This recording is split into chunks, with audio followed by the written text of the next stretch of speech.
So IBB has come out to to justify and again to prove the point that it was MKO Abiola that won the popular June 12, 1993 election. And funny enough, that very day of June 12 election was when I was born. I could remember my mom, telling me how messy it was, being that imagine a woman putting birth, putting down, putting, trying to give birth, and at the end of the day encountering such catastrophe on that fateful day. That is to tell you that, have you seen why most of my opinions lies with political, ambience?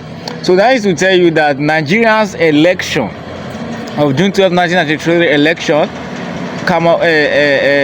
commemorate with my date of birth, which is June 12, 1993. But that notwithstanding, that is to tell you how higgy haga, how kleptomaniac, how characteristic the Nigerian system of politics is. And of course, that June 12 election was the most freest and fairest election that Nigeria has ever had. But as those whose power were in their hands then could have it, they got MKO Abiola arrested, incarcerated him inside the prison, and at the end of the day, MKO Abiola died.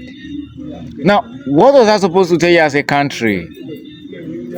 Power hungry Homo sapiens who crippled. Now, IBB is trying to kind of shift the blame now to General Sani Abacha. How can you be shifting the blame to General Sani Abacha when you were the head of the state?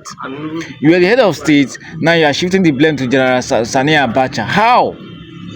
And come to think of it, Nigerians forgot history, Nigerians forgot antecedent.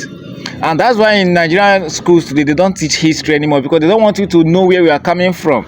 Look at yesterday, IBB did a book launch, and he garnered almost 17 billion donations from people of like Aliko Dangote, former President Olusegun Obasanjo.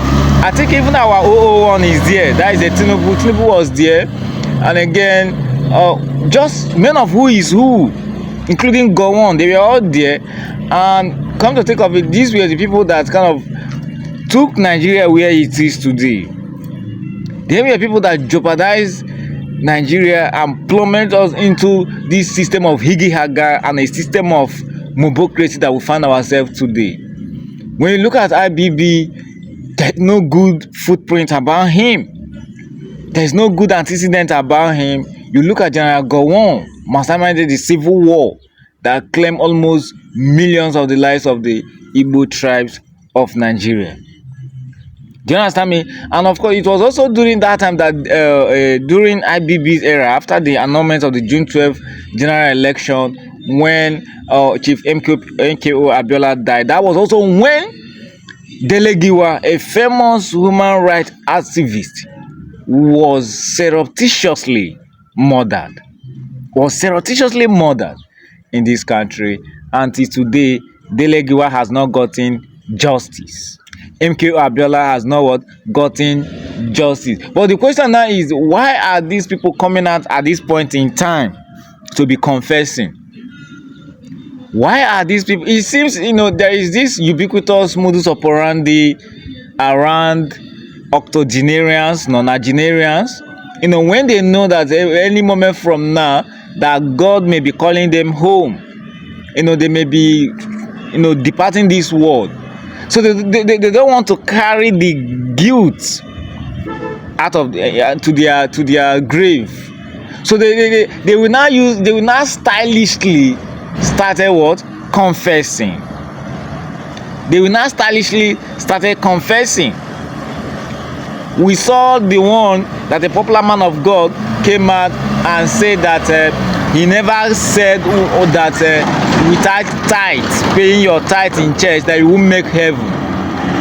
And this was a man that had made it all these years, down from his useful age, down to this moment, he has been maintaining that as a Christian you need to what, pay your tithe if actually that you want to make heaven.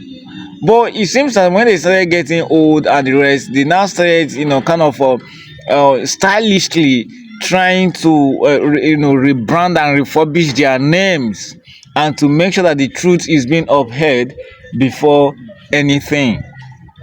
Do you understand me?